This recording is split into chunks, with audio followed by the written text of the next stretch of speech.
Hello, everyone. Welcome to Easy English with Podcast. Listen, learn, and improve your English effortlessly. Today's session on English listening and speaking practice. My name is Lily, and I absolutely love teaching English. For me, English is not just words and grammar. It's connection. It's the way we share feelings, stories, and life. So, tell me, where are you joining from today? Brazil, India, Russia, Italy, wherever you are, I'm so happy that you pressed play and joined me. Thank you for being here with me.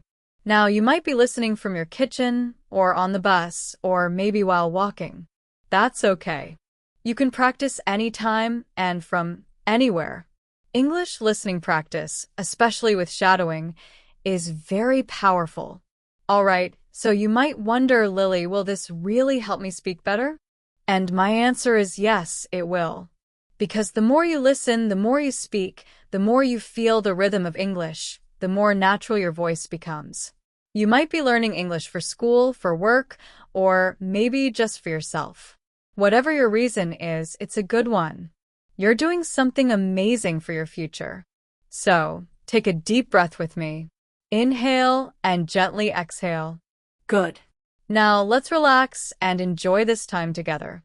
Today, we'll start with something very special. Intonation in English.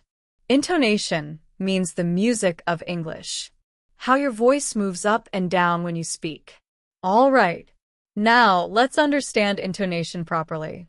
In simple words, intonation is the sound pattern of your voice. It's not just what you say, it's how you say it. Yes, that really changes the meaning of what we say. Let's try something simple together. I'll say the same words but with different intonation. Listen carefully. Okay, you're coming. This is the falling tone statement. You're coming.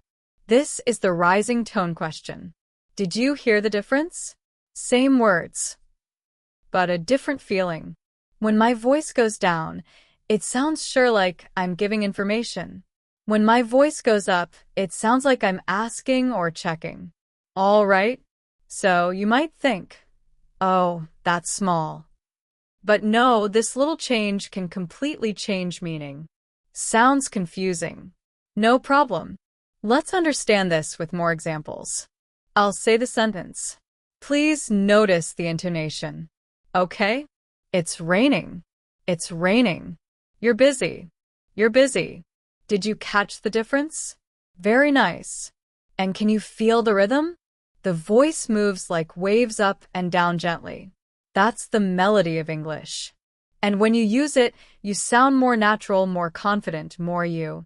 Now, you might wonder, Lily, how can I improve my intonation? That's a great question. The best way to improve your intonation is with daily listening practice. Really listen to native speakers. Watch movies, listen to podcasts, pay attention to the music in their speech, then try to copy it. I don't mean every word, but the sound, the flow, the rise and fall. And that's what we call shadowing. And yes, we'll do it together soon. But first, remember this, my friend. When you speak English, don't be flat. Try to be alive. Be expressive. And be musical because your voice has emotion and that's beautiful.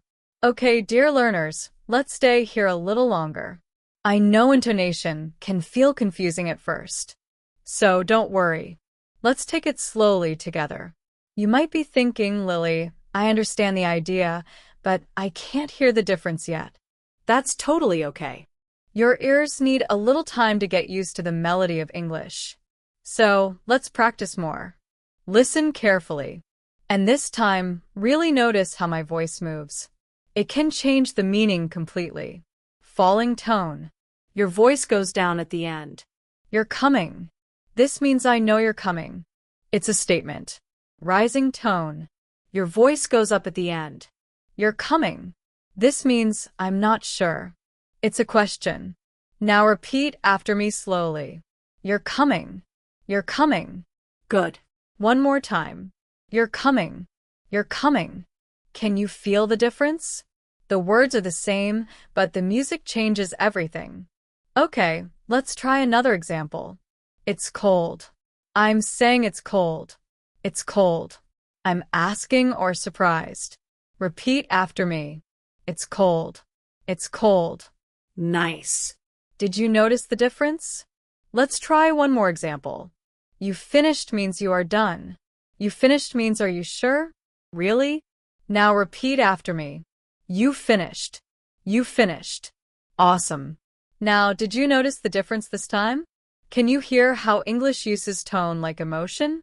When the voice goes up, it feels open, curious, or unsure. When the voice goes down, it feels strong, certain, or finished. Do you want to practice more intonation in the next episode? Comment and let me know so I can create more lessons for you. Very good job, my friend. You listened carefully. You noticed the music of English. Now your ears are learning, and soon your voice will follow. Remember, falling tone sounds strong and finished. Rising tone sounds open or questioning. Feelings can change everything. So don't just speak English. Sing it a little. Let your voice move with meaning. All right, my friend. I Hope you enjoyed today's lesson on intonation, the music of English. We listened, we repeated, and we noticed how just a small change in your voice can change the whole meaning of a sentence. It's amazing, isn't it? Such tiny sounds, but such a big difference. You might not get it perfect today, and that's okay. Intonation takes time. Every time you listen and practice, your ears get a little stronger and your voice gets a little more natural. So, keep going because your English voice is growing beautifully. I'll see you again soon in our next lesson. Until then, keep practicing, keep believing in yourself.